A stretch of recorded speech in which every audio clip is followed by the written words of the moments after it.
The man I would like to be Speaker of the House is Hakeem Jeffries. And as we flail about with GOP leadership, and we have Jim Jeffries is a comedian. We have Jim Jordan being the nominee, who is 100 votes short, and in 16 years has never drafted a bill that has been signed by a president.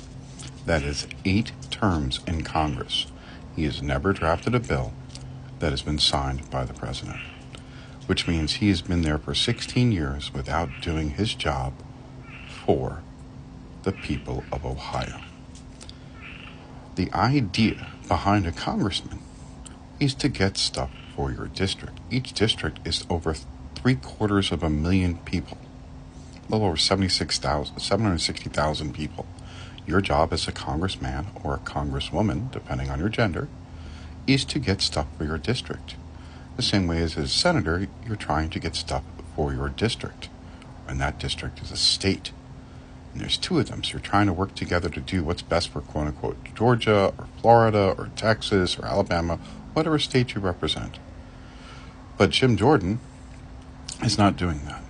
And he's only 100 votes shy of the 217 he needs. And Hakeem Jeffries is not going to let one single Democrat vote to help out Jim Jordan, who is leading the masquerade party in his little, committee. No, he doesn't get help. So again, we all suffer because the Republicans decided to put up a vote of no confidence, which only required the 1 vote from Matt Gaetz, because that's what Kevin McCarthy agreed to, because previously before that it had been 5. And that was the fail-safe, because it's really hard to get 5 people to say you have to go within your party, because you want the party to control the House so you can set the agenda. But the GOP doesn't have a platform, and in there lies the problem. What's the GOP platform? Destroy anything that the Democrats are attempting to do. Well, that's not policy, that's reactionary.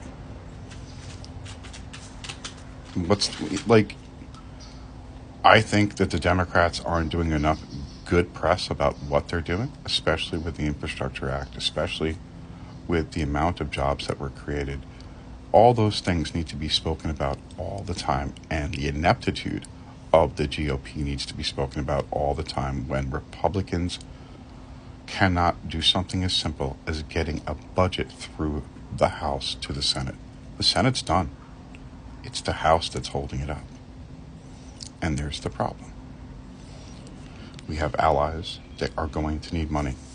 And I know the Republicans don't want money to go to Ukraine, but it's going to go.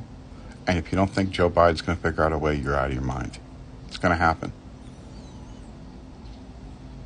He can just order tanks there. Or drop off troops. I don't want troops to go to Ukraine, but he could do that. He's the president. So we have a very, very big problem. We really do. And the GOP is a fundamental part of it. It's pretty much the problem. When you attack people's ability to vote, ability to control their body, their ability to marry and love whoever they like, you're not helping out Americans. You're retarding our society. And I mean that in the true sense of the word, bringing it back. For your children, for women in your life, for democracy as you know it. Please vote true and vote blue.